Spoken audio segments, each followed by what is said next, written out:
Hi guys, happy Witchy Wednesday. So, holy crap, yeah, don't get a flu shot. I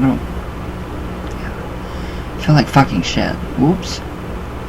I feel like shit. Total shit from the flu shot. So anyway, the witch marks. So, this guy that did the modern grimoire for the modern cunning folk, it really went into, detailed witch marks, like going back to like the Inquisitions and really basing it off of that, and it's pretty interesting. And once we get past all of this and we get into the Children of Cain, it's even more interesting.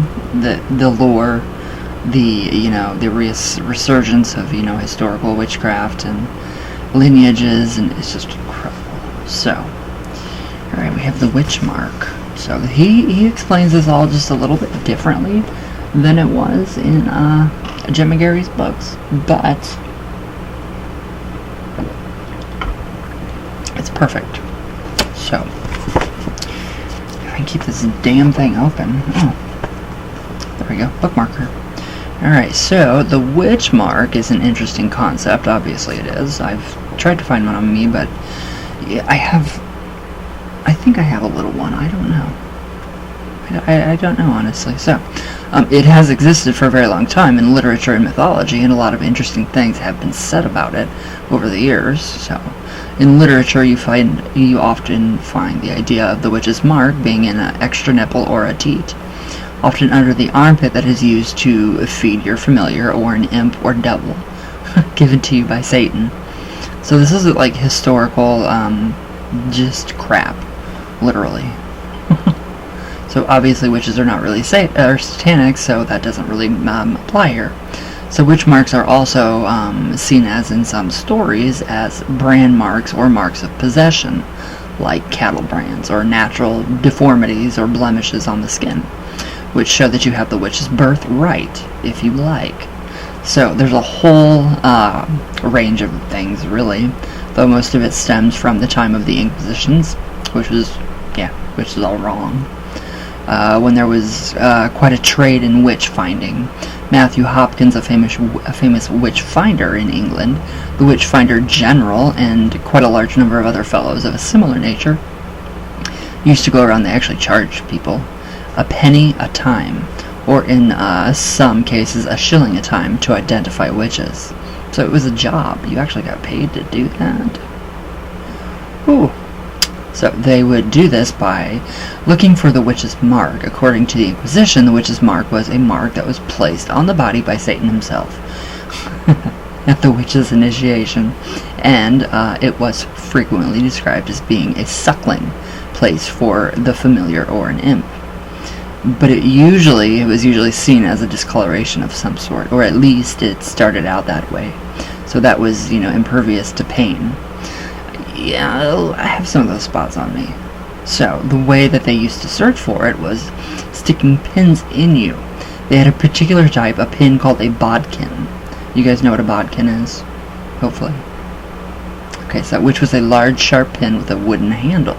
So they would prod away at you until they found, somewhere that you didn't feel any pain. And that's all well and good, except that you have to remember the fact that there are areas in the human body where the skin doesn't have that many pain receptors. So you can find points where you can stick a pin in without causing pain, even in perfectly normal person. So, I mean, like the people that like between the thumb and the index finger, you can stick a pin right through it. And literally, it does not hurt. There's not a lot of pain receptors there. This is just really interesting stuff. So, there are also a lot of reasons why areas of sensitivity might arise, so due to injury or illness, so there was plenty of opportunity for them to find what would be considered at that time as the real witch's mark. Sad time. But you have to remember, these guys were earning a living with this, and so they tended to hedge their bets a little. They would have trick bodkins. So, ones where they were able to allow the pin to retract into the handle to give the appearance of piercing the skin without causing pain. Now, as time went by, this became a very common practice. It was a good way to earn a living in those times. Wow. That would be a terrible way to earn a living. Yeah, no. And there were always people, or plenty of people, willing to have a go. So as you would expect, they were people being accused left and right. There were being people accused left and right. And centered during the time of the Inquisition. So I think the gods were over that, and that's hopefully never going to come back. So the strangest things become referred to as a witch's mark. So there are actually some historical ones that are long-standing. For example, the possession of an extra finger on one hand was seen as the mark of the witch. And I don't know how to say the last name, Anne Bedane was said to have a sixth finger on her left hand. And the left hand is, of course, is significant here. So, and although she was never actually accused of witchcraft, mainly because she was married to the king at that time, but certainly when she had her head removed from her shoulders, part of the reason because she was considered to be a witch. A little scary, if you think about it. I mean, holy crap. If that actually happened and came back, that would be terrible. So, alright, but as time went by, pretty much any deformity or irregularity of the body could be referred to as a witch's mark. So, if the bearer of the unfortunate stigmata happens to have land that somebody else wanted, or had somehow upset or annoyed somebody in some way, so pretty much anything could be considered the witch's mark at that point. It was all fair game for the sticking of fake pins into the body, and ending up at the gallows or on the bonfire if you were really unlucky. That's terrible. That's gruesome. So there are some traditions. Do practice more or less temporary markings in tandem with initiation. So they may mark the mark of Cain, which is of course another classic example of the witch's mark, a circle cross or a crow's foot or a goose foot somewhere on the body. I love that. Usually it is marked temporarily, but there are traditions that still do it permanently. I would honestly do it permanently, but that's just me. So in the old days, it would have been marked with a blackthorn thorn. Because the blackthorn has a lot of bacteria more than on the bacteria on the thorn, and it was necessary to make use of what you learn by way of wart cunning. So, or herb lore, to prevent sickness or even death as a result of having your skin scratched by the very sharp blackthorn. And it would always leave a scar. It's very interesting about the blackthorn thorn.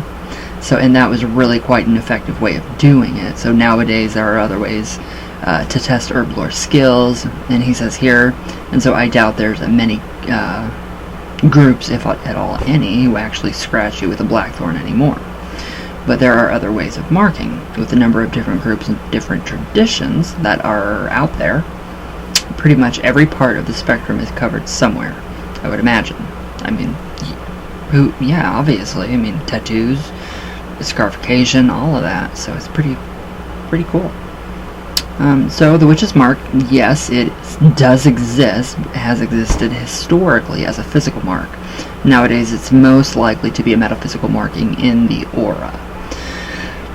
So, Hollywood and the Spanish Inquisition made full use of it, took poetic license to the extreme, and made it into something spectacular. And that's the witch's mark, which is insane. I mean, that is really insane. Can you imagine being prodded and poked at, like, non-stop, because you were accused of witchcraft? That would be me. I would have been burnt on the bonfire. Which actually, that's a little scary. I mean, it's a little creepy, but, you know, whatever. That's way back then, and hopefully that never starts up and happens again. So, alright guys. Tomorrow we will do, yeah, it's just going to be another video. So, white blood and red blood. Very interesting. Very interesting. But, alright guys, I love you all. Everybody please be safe. And I will see you guys tomorrow. All my love, all the way from Venus, all the way back down. So, everybody have a good day. Try to, anyway. So, I love you guys very, very, very much, and I'll see you guys tomorrow.